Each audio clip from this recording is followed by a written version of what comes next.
asalaamaaleykum wa rahmatullah wa barakaatu maa ngi leen nuyu leen ziar bu baax dina wax na tey damaa ñëw indi leen secret bu jëm si wàllu kaaraange protection kaaraange nag biñ ko waxee comme ni mu leen koy faral di waxee rek chaque jour muy ngeen jéem a jug seen bopp ndaxte kaaraange mooy base lépp soo amul kaaraange da ngay neex a bumax da ngay neex a jàpp bu la nit bëggee def dara pour mu def la ko mu jàpp day yomb. moo xam nga nekk si néegu sëy di sëy nga gis ne sa sëy mi ngi commencé métti ndaxte nit ñaa ngi si jóg di si def dara yow ak sa borom kër nga jékki-jékki gis ay difficulté gis ngeen xuloo ngay am ay jafe-jafe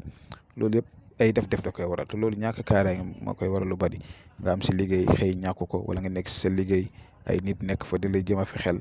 wala itam nga nekk si dara yàlla di la dimbale nga si am loo si am ay nit taxaw wala yu demee noonu di la def dara. loolu nag su fekkee ne da nga am kaaraange dana la dimbale ba nit ku jug si yow daal ak lu mu mënti doon ak façon jug bu mu mënti jug si yow rek yàq buñ la bëgg a yàqal ci sa mbiri àddina duñ la si mënal dara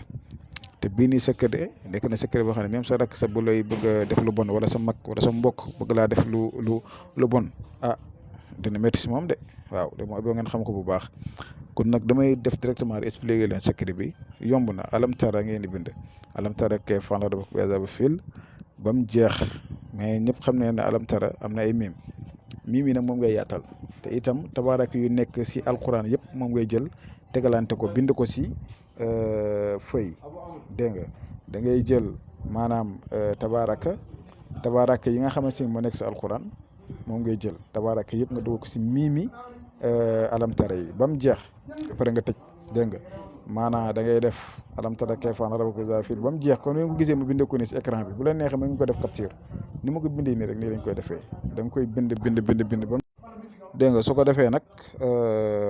nga tëjoo ko allahumma salli ala sayyidina muhammad wa ala alihi wa sahbihi wa sallam tasliman ba mu jeex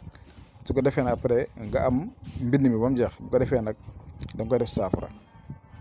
dégg nga da nga koy def saafara moom benn yoon da nga koy bind amul ñaari yoon amul ñetti yoon benn yoon nga koy bind alam tara ngay bind benn yoon ba mu jeex su paree day nekk saafara bi da ngay ut juróom-ñetti xeeru xonq dégg nga jël juróom-ñetti xeeru xonq yi nga def ko si biir saafara bi léegi su ko defee nag après nag nga jël saafara soosu nag di ko sangoo pendant 3 jours dégg nga pendant 3 jours moom nga koy sangoo léegi nag boo ko sangoo 3 jours yi 3 jours yi jeex après nga jël xeer yi sànni ko wala nga suul ko loolu kese la incha allah. kon nag tey lii laa leen indiloon mu nekk secret bu am solo lool ngeen fas yéene nag di ko def ndaxte kaaraange moom wax naa leen mooy lépp ndaxte nit ki balaa nga naan da nga fay nekk waaw kon mu ngi noonu incha allah